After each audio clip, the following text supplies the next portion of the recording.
पिछली क्लास में हम लोगों ने बात की थी कि आपके कंपाउंड्स क्या होते हैं, इंडिकेटर्स क्या होते हैं। इन सब छोटे छोटे टर्मिनोलॉजी को हम लोगों ने पिछले लेक्चर में कवर किया है। जिन लोगों ने अभी उस लेक्चर को नहीं देखा है, उस लेक्चर का लिंक मैं इसी वीडियो के डिस्क्रिप्शन में डाल दूंगा, आपको जा करके वहां से देख लेना है।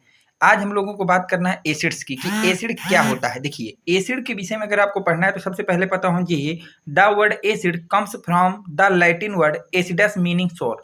जो एसिड का वर्ड है ये कहाँ से आया बेटा? लैटिन वर्ड से लिया गया है। जो एसिड का एसिड है आपका, ये जो नेम है वो लैटिन वर्ड से लिया गया है। और एसिड को पुराने जमाने में हम लोग एसिडस पढ़ते थे। क्या बोलते थे बेटा? एसिडस। लैटिन वर्ड है एसिडस, जिसका मतलब होता है सौर, मतलब खट्टा, जो इसको बाद में हम लोगों ने एसिड बोल लिया। तो याद रखना, एसिड वर्ड कहाँ से लिया गया अगर आपसे पूछता है तो आपको बताना है लैटिन वर्ड के एसिडस से लिया गया, जिसकी मीनिंग होती है सौर।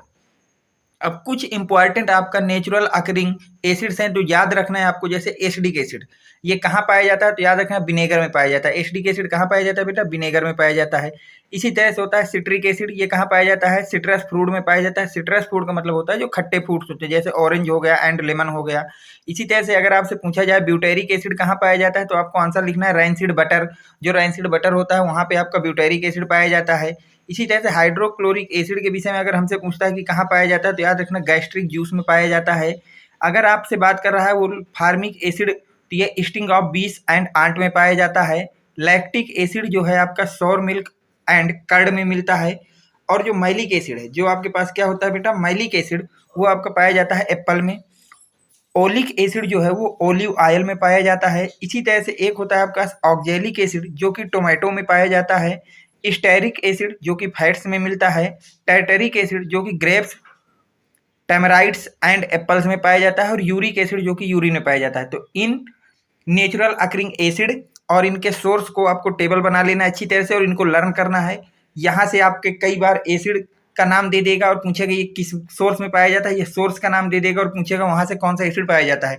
इसी में जब अभी हम लोग पार्ट 1 एसिड वाला पूरा कंप्लीट कर देंगे, इसके बाद मैं आपको प्रीवियस ईयर क्वेश्चन दिखाऊंगा कि यहाँ से किस तरह से आपसे क्वेश्चन पूछे जाते हैं। तो एसिड क्या है आपको ये पता चल गया कि एसिड का जो वर्ड है वो लैटिन वर्ड एसिडस से लिया गया है, जिसकी मीनिंग होती है सौर। और कुछ आपको नेचुरल अकरिंग एसिड मैंने बता दिया, इनको बार बार लिख करके आपको लर्न कर लेना है। अब बात करते हैं नेक्स्ट एसिड। देखिए, एसिड की अगर हम लोग बात करें या बेस की, तो इसकी 3 डिफिनीशंस होती हैं आपके 12th स्टैंडर्ड के सिलेबस तक, लेकिन केवल 10th में आपकी एक ही डिफिनीशन आपको पढ़नी है, जिसको हम लोग बोलते हैं आर्हीनियस एसिड। किसको कहते हैं? ब्रॉन्स्टन एसिड होता है। इसी तरह से आपके पास लुइस एसिड होता है, वो सब आपको 12th में पढ़ाया जाएगा। यहाँ पे आपको केवल सीखना है आर्हीनियस एसिड के विषय में।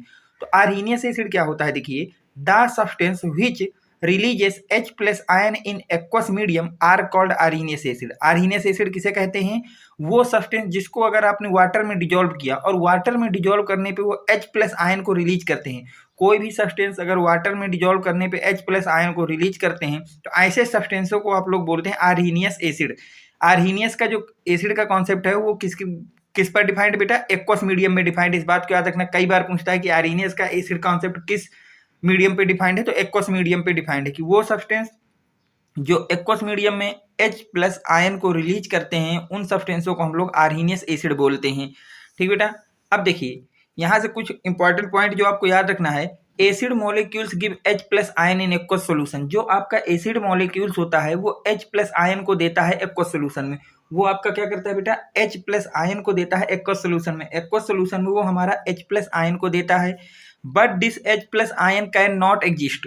इसको याद रखना, बहुत ही ज्यादा इंपॉर्टेंट। पर जो ये H प्लस आयन होता है ये एग्जिस्ट नहीं करता है। It combine with a water molecule. और ये क्या करता है बेटा? एग्जिस्ट नहीं करता है और कंबाइन करता है वाटर मोलिक्यूल के साथ और फार्म करता है हाइड्रोनियम आयन। आपका क्या फार्म करता है बेटा? हाइड्रोनियम आयन बनाता है। देखिए, H प्लस का मतलब हाइड्रोजन की अगर मैं आपसे बात करता हूँ, सॉरी, देखिए, अगर मैं आपसे हाइड्रोजन की बात करता हूं तो हाइड्रोजन के पास एक इलेक्ट्रॉन होता है। H प्लस का मतलब है कि इसने अपने इलेक्ट्रॉन को रिमूव कर दिया। इसका मतलब अब इसके पास कितने इलेक्ट्रॉन हो गए? 0। और ऐसा कोई भी सब्सटेंस जिसपे आपके नंबर ऑफ इलेक्ट्रॉन 0 होते हैं वो कभी भी एग्जिस्ट नहीं करता है। तो यहाँ हाइड्रोजन पे एक इलेक्ट्रॉन होता है। तो अगर H प्लस की बात की जाए, प्लस का मतलब होता है इलेक्ट्रॉन का रिमूवल। एक H है, एक प्लस है, इसका मतलब एक इलेक्ट्रॉन को रिमूव कर दिया। तो इसके पास पहले एक इलेक्ट्रॉन था, अब एक इलेक्ट्रॉन इसने निकाल दिया, तो टोटल कितने इलेक्ट्रॉन बचे? 0 इलेक्ट्रॉन। और कोई भी सब्सटेंस या कंपाउंड या एलिमेंट जिसके पास 0 इलेक्ट्रॉन होते वो कभी भी एग्जिस्ट नहीं करता। तो यही चीज हमने लिखी है कि एक acid molecules give H+ ion, जो एसिड मॉलिक्यूल है वो H+ आयन तो देता है, but this H+ ion can not be exist, पर ये जो H+ आयन होता है ये एग्जिस्ट नहीं करता। इट कंबाइन विथ वाटर, ये क्या करता है भैया, ये जो H+ आयन होता है ये तुरंत आपका वाटर से कंबाइन करके वहां से हाइड्रोनियम आयन बना देता है। क्या बना देता है बेटा, हाइड्रोनियम आयन का वहां से फॉर्मेशन कर देता है। तो इसको याद रखना, बहुत ही ज्यादा इंपॉर्टेंट लाइन है। देखिए जैसे HCl है, ये आपका एसिड है, हाइड्रोक्लोरिक एसिड, इसको हमने वाटर में डिजोल्व किया तो यहाँ से H+ का Cl- मिला।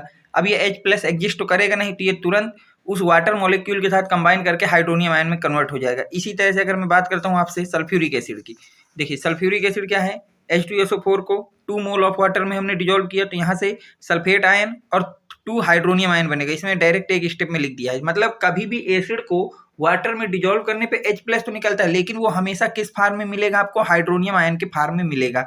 इसको याद रखना। तो आज के लेक्चर यहीं तक रखते हैं। उम्मीद करता हूं कि एसिड की आर्हीनियस कॉन्सेप्ट आपके समझ में आ गया होगा। अगर अभी भी इसमें कोई डाउट है तो आप कमेंट सेक्शन में लिखेंगे, मैं उस डाउट को आपको नेक्स्ट लेक्चर में सॉल्व करने की पूरी कोशिश करूंगा। अगर ये वीडियो पसंद आया है तो वीडियो को लाइक करें, अपने फ्रेंड सर्कल में ज़्यादा से ज़्यादा शेयर करें, चैनल को सब्सक्राइब करें। Thanks for watching, next video coming soon.